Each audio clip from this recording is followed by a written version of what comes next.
How are you loving your post-baby body? I just felt like such a warrior. It's an adjustment, but I was just so grateful to be pregnant. No, I truly think I'm one of those women that like, I love it. And I could kind of care less what my body looks like, especially right after pregnancy. And I ended up having a C-section after like 22 hours of labor and just all these things. And I've heard other women say like, oh, I hate my scar and it looks bad or whatever. But I love it. Like it's my baby. And yeah, I just, again, like you said, I think I feel like a warrior. I'm like, my body gave birth. I love that. It's cool as a husband to, there's insecurities as everyone has, but when Shawn gave birth, pretty much as soon as she became a mom, all those kind of like self-conscious thoughts she had about her body and like, oh, I don't feel comfortable about this, or I don't like that, like by the wayside, because she had a purpose for feeding Drew. And like, that was the main mission. And it was really cool to see. Yeah. How are we celebrating Mother's Day? Big day coming for you on Sunday, Shawn. Don't set expectations too high, my God. Did you know it's Mother's Day? What does Drew have planned? No, like I haven't really planned anything so far. We're just gonna hang out as a family. Maybe a card would be nice. You'll have to wait to find out. Okay. You'll have to wait to find out. He's scrambling. He's like, oh. Scrambling? Are you kidding me? This guy has pajamas with your face all over it. My girl with Drew. I mean, that gets him a 10-year hall pass. Very true. Both of you are so close to your moms. What's the best advice that your moms gave you? Oh my gosh. My mom, I feel like every single day she says something that I'm like, oh, yeah, absolutely. But I feel like we had a couple of like, during the pregnancy, I had a 2-vessel cord that kind of gave us some scares with Drew, if she was going to be a preemie baby or if she would make it full term. And I remember my mom back, like during the pregnancy, just saying, all you can do as a mom is do the best you can for your baby. And I've just kind of all kept that through the 6 months. But I feel like there's just so many opinions and controversial like ways to do things, and you're either doing it right or wrong. And she's just always like, the best you can do is the best you can do. And that's it. So I love that. Yeah. What about you, Andrew? It's so funny now being a parent and looking back on how many things I took for granted that my mom did. And how many terrible things we did to our parents. Oh, geez, yeah. But my mom did an unbelievable job at keeping a sense of humor about her. And so there's so many different things that could make you frustrated as a parent or stressed out or tired. And like, you kind of get in this, like, the humdrum of waking up early. But my mom always was cracking jokes and making light of it. And I really respect that. I'm trying to do that now as I'm a parent, but it's harder than I expected it to be. And so I really respect how she did that. I love the laughter. It is key. Let's talk about Drew's first giggle. I watched the video 1,000 times. What did that mean to you? Oh my gosh, she is really, really stingy with her laughs. I feel like we're doing the dumbest stuff all day, every day, trying to get a giggle. And the first giggle, Andrew was upstairs and I just screamed. I was like, Andrew! And you just hear him go sprinting across the house, down the stairs, and had his video recording, and he caught it. And it's the greatest sound in the world. Literally, like I said, I put it on Instagram, I will sell my soul any day for that sound. I don't care. But we have daily competitions on who can make her laugh more. I won yesterday. Yeah, you did. What'd you do? I don't even know. I was holding her onesie and I was like tickling her with her onesie. I don't know. Who knows what you're doing? Yeah. She's 6 months. What are her milestones right now? So she's teething, which, by the way, I just hate. It is the hardest thing. Yeah. They get that rash on their butt. Get that butt paste. It's gold. Oh, yes. Yeah. Thanks for the tip. Yeah. I started with my babies especially my first, right when I thought I had it down pat and in a great, I'm a very routine person, then they'd be teething or something throws it off. And I just wanted everything perfect with nap time and food. I was a lunatic. With the third baby, I can't even find. I'm like, where's that kid? I love that. We're the same way. I feel like we're very routine based, and she's on a schedule, and I feel like we'll have a week and we're like, oh, we got this. And then something happens where she has to be unswaddled or teething or whatever, but she is teething and that's rough.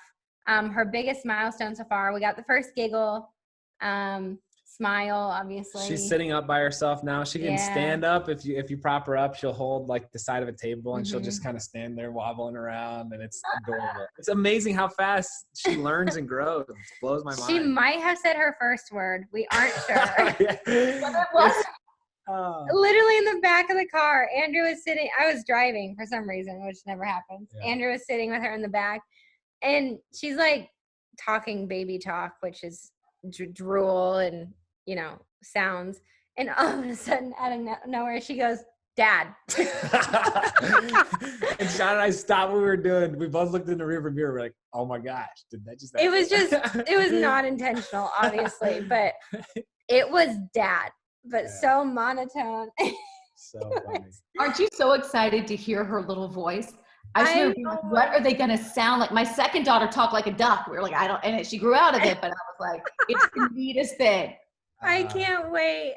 Oh my gosh. And like, they already have such a personality already, and they're trying to talk to you and they're having full-on conversations, but I can't wait when she can start to like tell us exactly what it is she's saying. And she's making it through milestones quick. We just did the math yesterday, and she's 6 months old, but she's the average height and weight of an 18-month-old girl. It's like, whoa.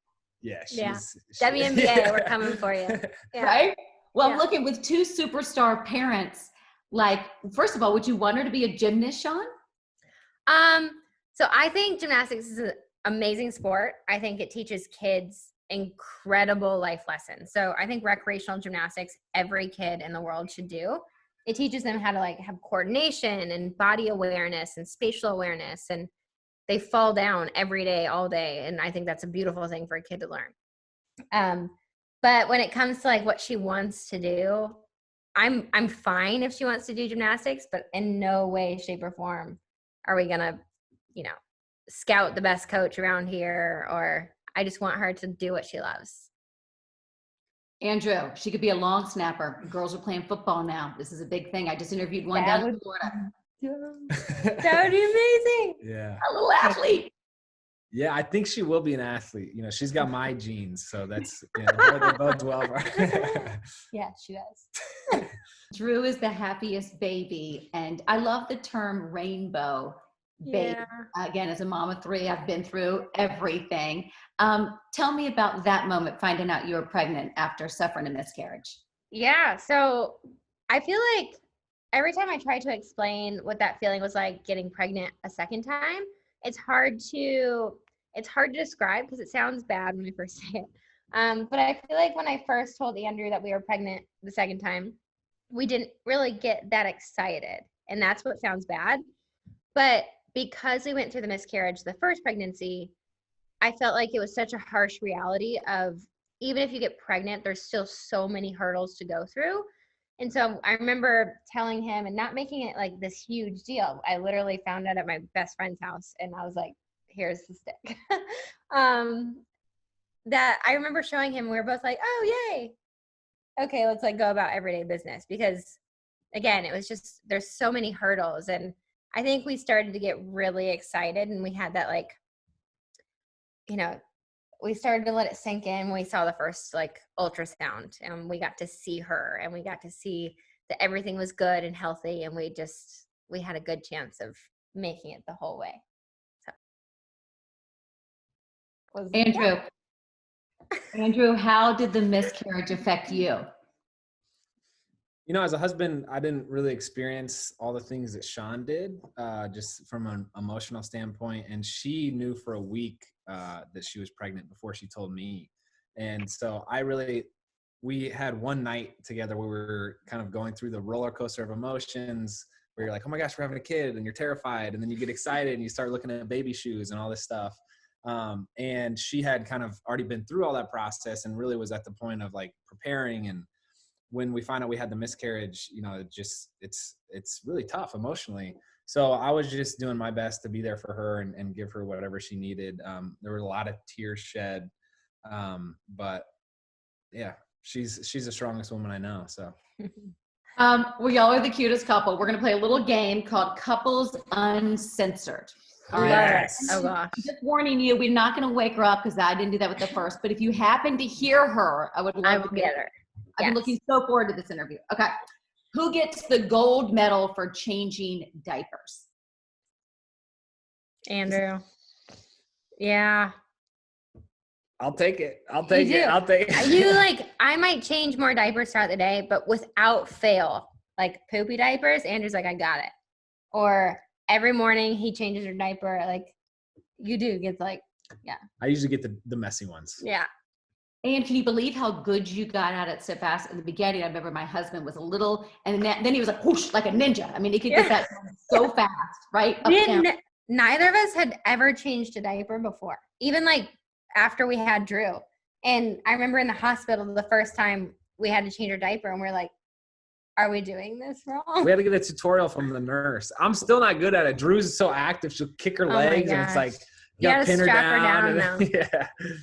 I don't know if this next question pertains to y'all. You know you're in trouble with the other one when you get this look. Do you have a look that you can give one another? I don't see y'all fighting or getting annoyed. We've had a lot.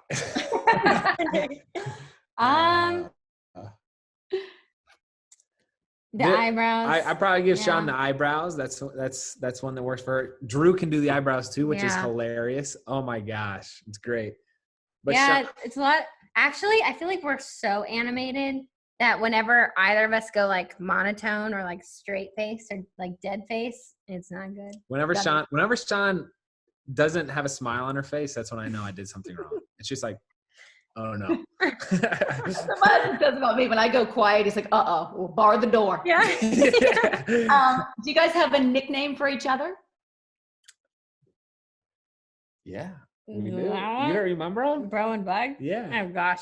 So when we started dating, he was still in college and I was doing college online, but I was always around him and all of his guy friends.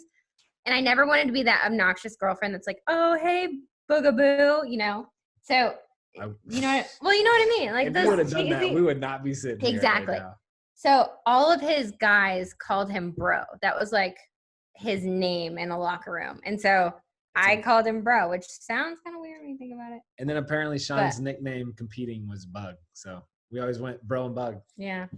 Okay, I kind of love that. And my mom's name is Bug. That's what the grandkids call her. Have you thought about what Drew will call your mom? Because Bug is adorable. Little Bugaboo for your grandmother. I love that. But it's comical. It's become like a thing now for grandmas to like choose their name. Yeah. And they're always like, what are they going to call me? But Drew is number 6 for his side of the family, grandchild. And Grandma and Grandpa are always Nana and Papa on their side. Cute. So it'll be Nana and Papa. And then my mom. Grandma and Grandpa without the D. They don't want the, Yeah. I like that. Throw in a Bug, though. Just maybe. I like that. I like she's going to call her whatever she wants. Or whatever. Yeah. Do you guys remember the moment that you crossed over from Bro and Bug and fell in love? Do you remember that moment where you were like, whoa, this got real? Wow. This sounds really weird. I don't know why this memory pops up. We were sitting in Andrew's Ford Flex in Nashville outside McDougal's, which is like this hole-in-the-wall place. Chicken shack. Yeah. Listening to music in the car, eating chicken. And it was I just remember we hadn't said anything to each other in like 45 minutes. We were just enjoying, listening to music and eating. And I was like, this guy's it. Like, I want to be with you forever. So Shawn and I went on a first date. She was on Dancing with the Stars. I went out to visit her. We went on this like 3-hour date. She didn't smile a single time until I said goodbye to her. And then she just like smirked a little bit. And when I saw her smile, I was like, that right there is an angel. And then she didn't talk to me for 9 months. So there you go. But you found love then. I did. That was the moment when you smiled. The chase. They like the chase, Shawn. Well played. Who's the first to say I'm sorry? Me. What the heck? You're crazy. We just had this fight, so this is too soon to bring up. But no, I'm one of those that I say sorry for everything. So I probably say sorry too much. And when I should actually say it, I kind of take my time with it. Andrew doesn't say sorry for like everything, which is a good thing. But he'll say sorry when it's necessary, which is awesome. Who's the most romantic? Shawn is incredibly thoughtful. She's like the best gift giver I've ever met. You're really good at that. I don't know. I would challenge. Thank you. I feel like I'm more romantic on like a daily basis. So like little things all the time. Andrew is more of like a grand gesture person. Like the backyard. What do you do in the backyard? We had to remodel our entire backyard because it was straight concrete and like sky, like it's literally at an angle. So it's been like this year-long process. And for Christmas, we didn't do gifts for each other. We actually just wrapped experiences that we wanted to gift one another later on that year, or like vacations.